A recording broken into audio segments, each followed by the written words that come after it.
उत्तर प्रदेश की राजधानी लखनऊ में एक ब्लाइंड मर्डर केस खुलासे के लिए 12 दिन तक जूझती रही पुलिस आखिरकार कत्ल के आरोपियों तक पहुंच गई। अवैध संबंधों के खतरनाक खेल में बेकसूर टैक्सी चालक मोहम्मद रिजवान मारे गए। कॉन्ट्रैक्ट किलर्स ने प्रेमिका के पिता की हत्या की सुपारी ली थी, लेकिन फोटो गलत होने से टैक्सी चालक रिजवान को कत्ल कर दिया गया। शुरुआत में इसे हादसा माना जा रहा था, लेकिन 12 दिन की जांच में पुलिस ने आरोपियों को पकड़कर इस दिल दहलाने वाली घटना का खुलासा कर दिया। घटनाक्रम मध्यागंज थाना क्षेत्र का है। दरअसल 30 दिसंबर 2024 की रात एक अज्ञात व्यक्ति की गोली मारकर हत्या कर दी गई थी। जांच में पता चला कि हत्या का असल निशाना इरफान अली नामक व्यक्ति थे, लेकिन गलती से टैक्सी चालक मोहम्मद रिजवान की हत्या कर दी गई। हत्या के मुख्य आरोपी आफ्ताब अहमद, जो कि पेशे से वकील हैं, उनका अपनी जूनियर वकील के साथ प्रेम प्रसंग चल रहा था। शादी के बाद प्रेमिका के पति ने आफ्ताब से मिलने से रोक लगा दी। इस कारण आफ्ताब ने प्रेमिका के पिता इरफान अली की हत्या करके प्रेमिका को लखनऊ वापस लाने की योजना का खतरनाक प्लान बनाया। आफ्ताब ने हत्या की साजिश के लिए यासिर को 2 लाख रुपए की सुपारी दी। यासिर ने श्रीकांत उर्फ साजन को हायर किया। दोनों ने 29 दिसंबर को इरफान अली के घर की रेकी की और 30 दिसंबर की रात को गोली चलाकर हत्या कर दी। हत्या के बाद दोनों ने आफ्ताब से पैसे मांगे तो उसने काम पूरा न होने का हवाला देकर पैसे देने से इनकार कर दिया। दरअसल यासिर और कृष्णकांत ने गलत व्यक्ति की हत्या कर दी थी। उन्होंने इरफान के बजाय रिजवान को मार डाला। पुलिस जांच पड़ताल के बाद 12 जनवरी को तीनों आरोपियों को गिरफ्तार कर लिया गया। उनके पास से तमंचा, कारतूस और घटना में इस्तेमाल अन्य सामग्री बरामद की गई। देखिए, थाना मदेगंज क्षेत्र में 30 तारीख को संदिग्ध हालत में एक व्यक्ति जिनका नाम मोहम्मद रिजवान है, उनका शव बरामद हुआ था। उसके बाद इस संबंध में मुकदमा सुसंगत धाराओं में थाना मदेगंज में पंजीकृत हुआ। जब सर्विलांस टीम हमारी जो एसओजी है वो और स्थानीय पुलिस द्वारा जब इस घटना के अनावरण संबंधी कार्रवाई शुरू करी गई तो अंततः 3 व्यक्तियों की इसमें गिरफ्तारी हुई है। आफ्ताब अहमद, यासिर और कृष्णकांत, जिनके द्वारा सुनियोजित तरीके से षड्यंत्र रच करके हत्या को अंजाम दिया गया है। घटनाक्रम कुछ इस प्रकार सामने आया है कि आफ्ताब अहमद जो हैं वो ये मुख्य आरोपी हैं जिन्होंने योजना बनाई थी। इनका एक महिला के साथ संबंध होने की बात सामने आई है, जिनके पति और पिता दोनों की हत्या करने के संबंध में इन्होंने अपने परिचित यासिर से संपर्क स्थापित किया और पूरी योजना बताई और यासिर ने कृष्णकांत को इसमें शामिल करते हुए और घटना को अंजाम देने का फैसला किया। जिस मदेगंज के रहने वाले ये व्यक्ति थे इरफान, जो महिला के पिता थे, उनको मारने के उद्देश्य से ये मदेगंज क्षेत्र में पहुंचते हैं 30 तारीख की रात को और पहचान गलत हो जाने के कारण या किन्हीं भी कारणवश ये एक दूसरे व्यक्ति जिनका नाम मोहम्मद रिजवान है उनकी हत्या कारित कर देते हैं।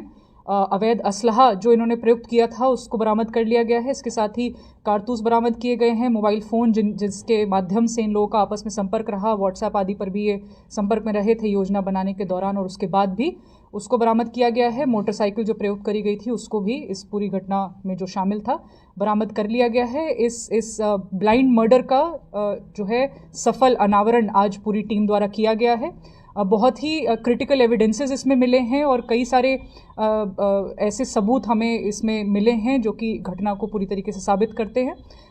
बहुत ही अच्छा कार्य ये किया गया है टीम द्वारा और मेरे द्वारा पूरी टीम को 10,000 रुपये के नगद पुरस्कार से सम्मानित भी किया जाता है। मैम, आरोपी जो पुलिस की गिरफ्त में आए हैं, क्या पूर्व में भी इस तरह की घटनाओं को अंजाम नहीं दिया, जेल जा चुके हैं? देखिए, जो कृष्णकांत हैं उनके खिलाफ 8 मुकदमे पूर्व में दर्ज हैं, जिसमें गोवध अधिनियम, आर्म्स एक्ट आदि के मुकदमे भी शामिल हैं। इसके साथ ही जो यासिर हैं उन पे भी पूर्व में एक मुकदमा 406, 506 कैसरबाग का रहा है। जो आफ्ताब अहमद हैं वो पेशे से अधिवक्ता बताए जा रहे हैं और जो महिला है जिनसे इनका संबंध था वो इनकी जूनियर की तरह से काम करती थी इनके साथ। इनका ये प्रथम मुकदमा इनके विरुद्ध दर्ज हुआ। देखिए, जो अभी सामने आया है ये गोली जो है वो कृष्णकांत द्वारा मारी गई थी। मैम, 3 लोग थे, घटना में क्या थी इसमें? आफ्ताब वहाँ पर मौजूद थे या पीछे से सपोर्ट किया, क्या था इनका? आफ्ताब, जैसा मैंने बताया, आफ्ताब अहमद जो हैं, इन्हीं जो कारण था, जिस कारण से ये घटना होनी थी वो यही थे और इन्होंने ही फैसला किया था कि जिस महिला से इनके संबंध थे उनके पति अमान और पिता इरफान, इन दोनों की हत्या कारित करवाने का इनके द्वारा ही योजना बनाई गई थी, जिसके बाद यासिर और कृष्णकांत के संपर्क में ये आए और 2 लाख रुपए में इस पूरी चीज़ को अंजाम देने का इनके बीच में फैसला हुआ था। और चूंकि गलत व्यक्तियों को मार दिया गया तो उसके बाद ये भी इनके बीच में लड़ाई हुई कि किस वजह से पूरा पैसा नहीं दिया जा रहा है। इसके संबंध में जांच चल रही है। ये आपको और डिटेल्स उपलब्ध करा मैम, सीरियल किलिंग का ये पूरा मामला रहा है, 3 लोग रहे हैं, तीनों लोगों की अलग अलग भूमिकाएं रही हैं, तो किस तरीके से उसको चिन्हित कर रहे थे, कैसे मॉनिटरिंग करते हुए उस तक पहुंचे थे, हत्या करने के बाद जो शव था उसको ठिकाने लगाने की जो अगर बात की जाए, कैसे तीनों लोगों ने अलग अलग भूमिका निभाई थी? देखिए, इसमें रेकी करने के लिए जो अभी तक की इन्वेस्टिगेशन हुई है उसमें यासिर और कृष्णकांत मदेगंज क्षेत्र में गए थे, कहाँ पे ये कार्रवाई की जानी है।